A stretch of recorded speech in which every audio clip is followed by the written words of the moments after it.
What's up, Taiwan? I'm Louise with news from here in Taiwan and around the world. Campaigns to recall Taiwan's legislators are heating up. The ruling Democratic Progressive Party and opposition Kuomintang are holding events to persuade voters that their party deserves to control the legislature. Leslie Liao reports. Two political parties, two recall movements, one legislature.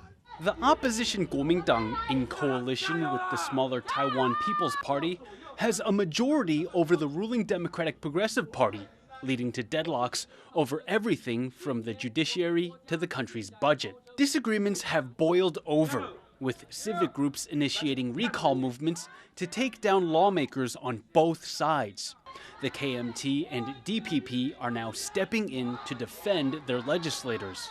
At a DPP event in Hualien, a traditionally KMT-leaning area, the party said that KMT's budget cuts are detrimental to the government's functioning, and it wants to give control back to the people.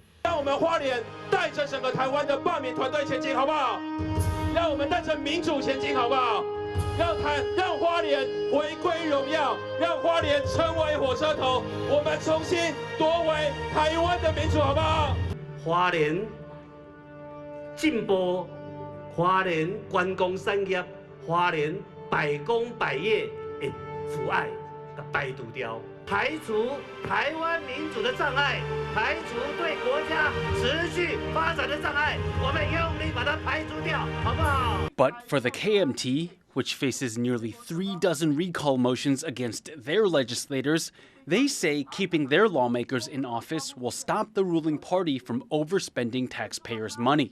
还钱于民，这是一个公平正义，不是我说的，你也说过，我也说过，我们要落实还钱于民，让新北市民能够享有安居乐业好生活，好不好？民进党这几位立法委员全部反对将这钱，予咱的地方，伊讲钱拢爱留伫中央，真正应该罢免的，是这无顾咱新北市。 Both the DPP and KMT are touring the country, telling two sides of the same story. At stake is the country's legislature, but the decision will ultimately rest with the people. Patrick Chen, Justin Wu, Hank Xu, and Leslie Liao for TaiwanPlus. Hong Kongers living in Taipei are marking the first anniversary of a landmark change to Hong Kong's law, which critics say has further squeezed people's freedoms in the city. In downtown Taipei, activists commemorate political prisoners in Hong Kong, anxious that the world does not forget them or the lessons the city holds for Taiwan. 我们其实看到香港的例子就知道，如果我们接受中国的一国两制，中国不可能让台湾维持我们现在的民主、自由跟人权标准。 Taiwanese activist Li Mingzhe spent 5 years in Chinese detention on charges of subversion. He's one of the speakers at this event to mark the first anniversary of a Hong Kong security law, which critics say has further chipped away at civil liberties in the city. The law, Article 23, was first mooted more than 20 years ago. In 2003, hundreds of thousands of Hong Kongers protested against it.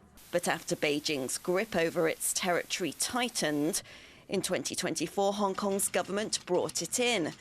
Article 23 allows for closed-door trials for charges like treason and external interference. Hong Kong's government said the law was necessary for stability.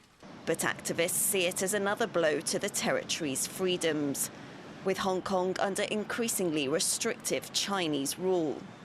Amnesty International says over the past year, Article 23 has been used to entrench a new normal of systematic repression of dissent, criminalizing peaceful acts in increasingly absurd ways. Here in Taipei, Taiwanese NGOs and a Hong Kong youth organization have chosen a central shopping district to bring attention to what's going on. There's a big change in Hong Kong. That's why nowadays we can speak too much in Hong Kong. That's why we hope that today we are in Taiwan, a country with democracy and freedom. That's why we came here to help to spread our voice to the Taiwanese public. They hope to make Taiwanese more vigilant through a figure that's come to represent the Chinese president, Xi Jinping, giving away balloons in what seems like a friendly gesture. But inside, photos of Xi and what the activists call his evil deeds, destroying Hong Kong's democratic movement and threatening to annex Taiwan. Taiwan has one of the largest Hong Kong diasporas. The people here say that while protest has been all but extinguished in Hong Kong, they will use their voices here to rally support for their city and keep its defiance alive. Scott Huang and Louise in Taipei for TaiwanPlus. Amid growing threats from China, more people in Taiwan are stepping up to protect their country, turning to civil defense groups for training. Sandy Chi reports on a weekend drill in Taipei. From mass casualty treatment to air raid response, evasion tactics and shelter location exercises. This is the 5th Blue Magpie operation, a civil defense exercise, aiming to prepare Taiwan citizens for potential wartime emergencies and disasters. 我们的演训，它采取无脚本，因为唯有无脚本的状况，这样子的训练才是最真实的。This drill in Taipei, organized by the non-profit Kuma Academy, is part of an ongoing effort to prepare the public for a worst-case scenario. Taiwan faces growing threats from China and is also prone to natural disasters like earthquakes and typhoons. The Civil Defense Group regularly trains civilians in basic first aid, evacuation planning, spotting disinformation from China, and cybersecurity. 我们是文山区的一个民防自训团体，我们平常就有在做基本的急救训练、野外求生，然后我们借由每一次的黑熊训练、黑熊学院的训练行动啊，我们把它当成一个复习，然后自我检验一下。This year, over 100 people participated, the highest number since Kuma Academy started such exercises in 2023. And those who are new to this kind of training say it's a valuable lesson. 就感觉未来遇到的突发状况，或许还要再考虑到家人或者是宠物之类，应该会比今天的还要更复杂。但今天的都这么疲于应付的话，感觉我还有很多功课要做。The government is also stepping up efforts to strengthen civil defense, with the goal of training 100,000 civilians as disaster prevention specialists by 2025. And more people take part in these drills. The hope is to build a stronger and more prepared public. Kamashu and Sanichi for TaiwanPlus. Where is Taiwan's place in the modern world? And how can the country promote its own interests among other advanced economies? Those questions are being posed at a conference held by top Taiwan and US universities. Leslie Liao went along. Two titans of education coming together to ask, what can Taiwan do for the world? And how can it leverage its advantages to contribute to society? Stanford University and National Taiwan University have come together for the Taiwan Forward Conference in Taipei. The event is part of Stanford University's newly minted Taiwan program founded last year. Taiwan has long been overlooked and understudied in academic and policy circles. The event features prominent leaders in science, health, business, and academia to share their thoughts on Taiwan's place in the world. Steve Chen, co-founder of YouTube, is among the many panelists. Stanford's Taiwan program offers students a chance to exchange not just ideas, but cultural experiences. We're bridging sort of this gap between the NTU and Stanford, what it means to be Taiwanese, I guess, growing up in Taiwan versus the US, differences like contrast each other, yeah. 因为确实，其实美国蛮少这样的计划，就是去关心台湾的经验跟一些学术的主题这样子，所以很高兴有这样的就是program.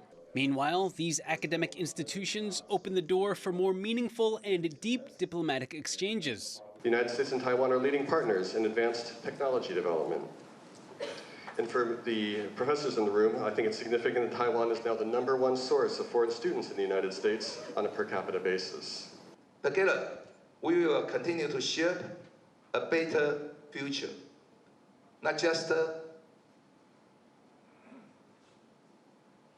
MAGA or America first, not just to make America a safer, stronger, and more prosperous nation, but Taiwan also. Great minds think alike, and there are many great minds in both Taiwan and the U.S. The goal of the Taiwan Forward Conference is to collaborate to achieve something better together. Hank Xu and Leslie Liao in Taipei for TaiwanPlus. The bodies of 2 hikers, a man and a woman in their 20s, have been recovered from Jade Mountain, Taiwan's highest peak.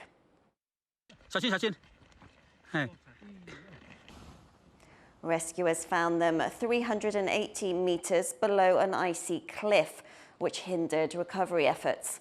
A helicopter was brought in for the operation, which lasted more than 24 hours. Catholics in Rome and around the world have welcomed the news that Pope Francis is set to be released from hospital on Sunday.